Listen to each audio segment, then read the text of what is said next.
Včeraj je bil dan duševnega zdravja. Saj veste, to nam omogoča, da sprejemamo sebe take, kot smo, sprejemamo svoja čustva, se čutimo sprejete, razumljene, se uspešno spopadamo s stresnimi dogodki, skratka, smo zadovoljni v svoji koži. A tega včasih ne zmoremo. Polovica vseh duševnih težav se začne pred 15 letom starosti. Ta nahrbtnik je lahko zelo težak in super je, če zmoremo koga prositi, da nam ga pomaga nositi ali celo odložiti. Pa ne v šolsko omarico, kaj ne, Tina?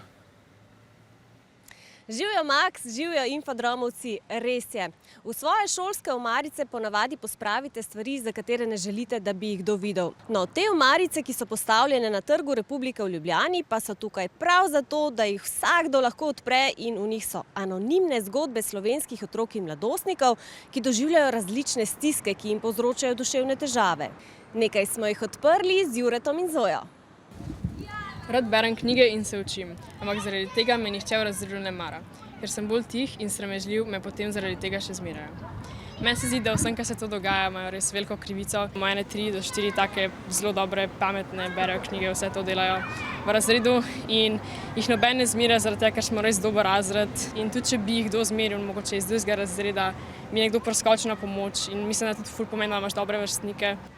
Jaz vse dni preživim pred zvezki, pa so vseeno vsi sošolci bolj uspešni od mene. Celo tisti, ki jim sploh ni mar za šolo. Starši me doma mirijo in pravijo, da je zato kriva moja disleksija. Ter da z mano ni nič narobe, da sem lepa, pametna in sposobna.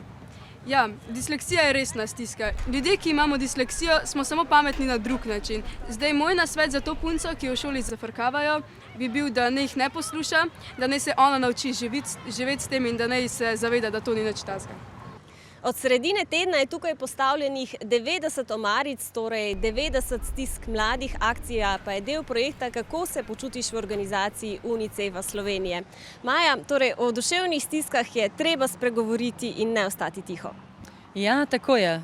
Duševne stiske in neke vrste težave tarejo že vsakega 4. otroka ali mladostnika. In ravno s tem namenom smo si želeli s to kampanjo, s to akcijo, gverilsko izpostavitvijo nekako odpreti oči javnosti in tudi mlade nekako opogumiti, opolnomočiti, da spregovorijo o svojih težavah in svojih stiskah. In s tem ni nič narobe? Tako je, s tem ni nič narobe, ravno nasprotno, na ta način se začnejo potem lahko te stiske dejansko reševati.